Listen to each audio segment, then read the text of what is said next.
Galaxy Note 20 versus the Galaxy Note 10 Lite. Which is better and why? Let's find out.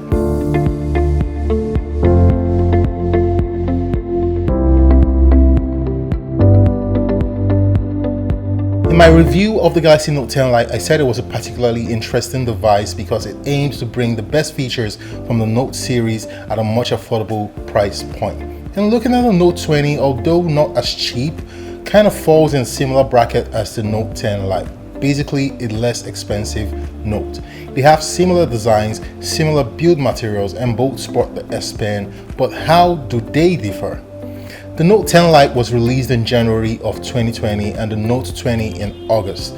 Both phones use a 6.7-inch 60Hz Super AMOLED screen, with the Note 20s being a Super AMOLED Plus display. The Note 10 Lite has a 19:9 aspect ratio, while the Note 20 sports a 20:9 aspect ratio. This results in a really tiny difference in PPIs, with the Note 10 Lite having a 394 PPI versus the Note 20's 393 PPI. Both phones have glass in front and a Glastick back plate, with Gorilla Glass 3 on the Note 10 Lite and Gorilla Glass 5 on the Note 20. You have Android 10 on both devices, with the Note 10 Lite currently on One UI 2.1 and the Note 20 on One UI 2.5. For processor and storage, the Note 10 Lite uses the Exynos 9810 based on a 10nm architecture with a Mali G72 GPU, while the Note 20 uses either an Exynos 990 based on a 7nm architecture with a Mali G77 or a Snapdragon 865 Plus with an Adreno 650 GPU based on what markets you are. You have UFS 2.1 on the Note 10 Lite and the newer UFS 3.1 storage on the Note 20. For storage options on the Note 10 Lite, you get 128+6 or 128+8. On the Note 20, you get 128+8 or 256+8. You have no option for an SD card expansion on the Note 20, while you do for the Note 10. However, you might be losing one nano SIM slot for that. But how do these phones differ performance-wise? Although the Note 10 Lite uses a 2-year-old chip, it's still a good performing phone. But I can't deny that you get to see some significant differences between both phones in app start times and game loading times. The Note 20 just has a smoother overall performance thanks to the inclusion of a faster RAM and a faster UFS 3.1 storage. However, if you're on a budget and you really need to save some cash, the Note 10 Lite is a decent contender here. Another aspect of these phones where we see a major upgrade is in the camera performance. Both phones have 3 cameras at the rear. For the main rear cameras, both phones spot 12 megapixel wide angle cameras. It's an f1.8 lens on the Note 20 and an f1.7 lens on the Lite. Both phones sport similar 12 megapixel f2.2 120-degree ultra wide angle cameras, with the Note 20s being a 13mm lens and the Note 10s being a 12mm lens. Both also sport telephoto lenses, with the Note 20 having a 64 megapixel f2.0 lens with OIS and the Note 10 Lite sporting a 12 megapixel f2.4 52mm telephoto lens. So I'm going to give the photo results to the Galaxy Note 20. It absolutely outperforms the Note 10 Lite and just has much better dynamic range handling. The images from these cameras on the Note 20 just shines through every shot.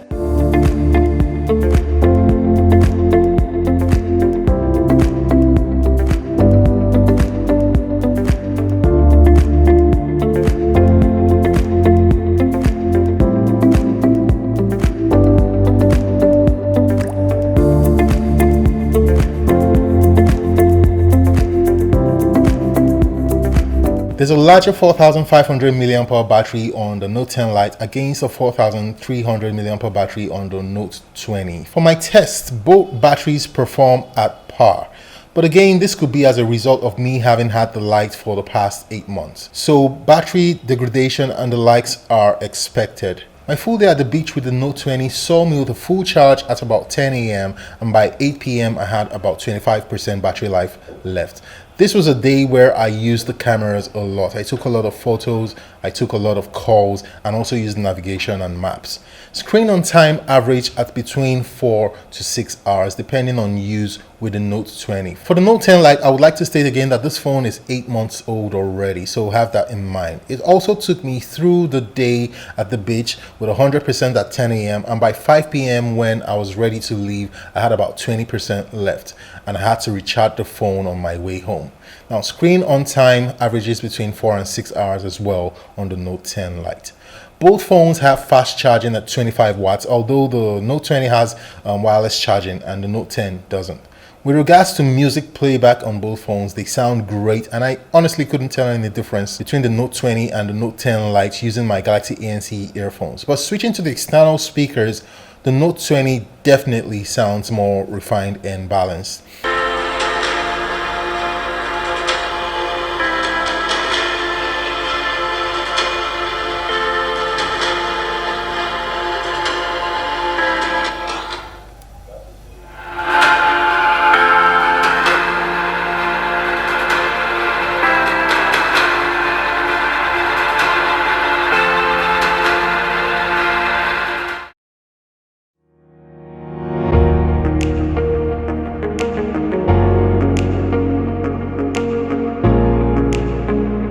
In terms of video playback, both phones have support for Widevine L1, which enables HD content on platforms like Netflix. Both phones will also stream content at a max resolution of 1080p. Picture quality on both panels look very similar, but looks slightly better on the Note 20. Let's see a video comparison between both phones.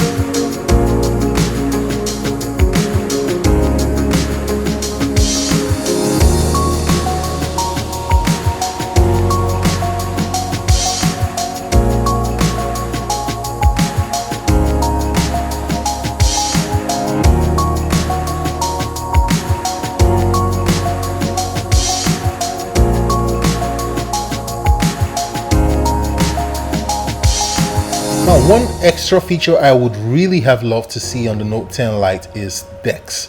This feature allows you basically turn your phone into a PC by plugging it, or in the case of the Note 20 and the Note 20 Ultra, you can now do this wirelessly. So finally, let's talk about the S Pen on both devices and what you can do with them.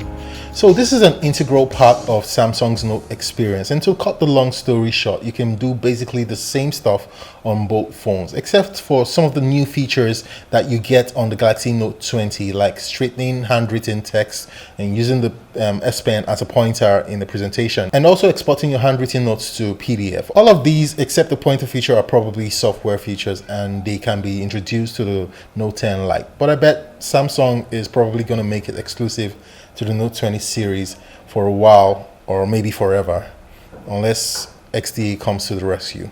Anyway, that being said, the S Pen on the Note 20 is 16 milliseconds faster than the one found on the Note 10 Lite, going from 42 milliseconds to 26 milliseconds, giving you a more precise and natural feeling while writing on the Note 20. Samsung also introduced writing sounds in One UI 2.5, and these sounds also give you a more natural feel to using the S Pen on your phone. So in conclusion, I think that Samsung made the right move in introducing the more affordable Note 10 Lite in January of 2020. And it gave more customers an easier access into Samsung's Note line of phones. It's affordable and still has a very decent performance even with a 2-year-old chip. And it comes with an S Pen and shares a lot of the features with the bigger Notes. Compared with the Note 20, there are a lot of improvements made in the Note 20, but not such that makes the Note Lite useless. It's still a very capable phone and it's a Galaxy Note in every way. On which I would recommend, I would say if you're really on a budget, go for the Galaxy Note 10 Lite. It's beautiful. It does basically everything the Note 20 does. The Note 10 Lite will cost you anywhere between 197 and 205,000 naira if you live here in Nigeria, and that translates to $430. The Note 20, on the other hand, has great cameras, a good looking satin backplate, updated internals, and a much better design. But it will cost you about $999 globally. That's $409,000 if you're here in Nigeria. And with this price, you're getting a lower battery capacity compared with the Note 10 Lite, and you're getting no high refresh rates as against other phones that come with 90Hz or 120Hz displays. Overall, I like both phones and I think that whichever you go for will be just fine for you. But if you have the means, I would recommend buying the Note 20. Guys, if you found this video helpful, do hit that subscribe button and also turn on notifications so you're notified of insightful videos like this from me. Also like this video as it helps the video get recommended by YouTube's algorithm. Leave your comments and questions down below. Thanks for watching, and I'll see you in the next one. Adios.